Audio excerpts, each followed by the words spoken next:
Good morning, dear students. Welcome back to your English grammar class. In our previous lessons, we have learned about past and present tenses. In today's class, we will learn about the future tenses. The future tenses are classified as simple, continuous, perfect, and perfect continuous tenses.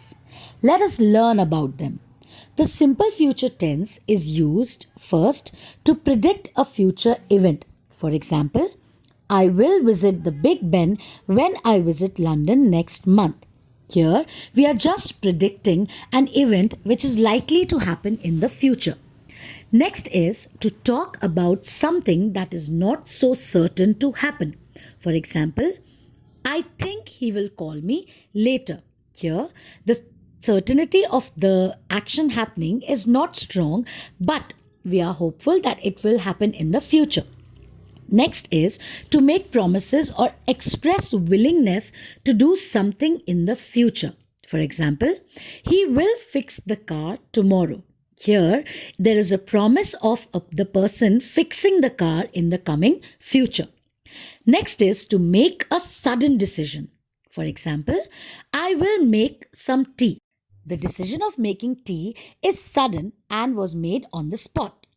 Next is to state a fact. For example, dogs will chase cats. It's a universal fact and it is not going to change. The next use is to talk about a possible condition and its probable result. For example, if you drop the glass, it will break. That means if the action of dropping the glass happens, then it is 100% sure that the result will be the breaking of the glass. The next use is to express hopes, fears, threats, promises, warnings, predictions, requests, comments, especially with hope, believe, I'm sure, I'm afraid, probably. For example, I hope he will like his birthday present. Here we are just expressing our hope of him liking the gift. Shall is used with I or we to express questions, suggestions, offers, and when asking for advice. For example, shall we leave now? And shall I bring the cake? The structure for writing affirmative sentence in simple future tense is subject plus will plus the first form of the verb. For example, I will eat, you will eat, he will eat. For negative sentences, the structure is I plus will not plus the first form of the verb. For example, I will not eat, you will not eat, and he will not eat.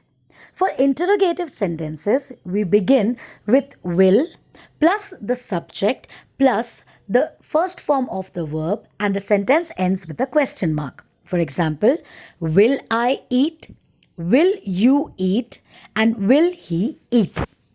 Will, shall, and going to. We use will or shall to talk about things in the future which are outside our control. For example, space travel will be part of our lives in another century. This is a future prediction which is not in our control. So we have used will.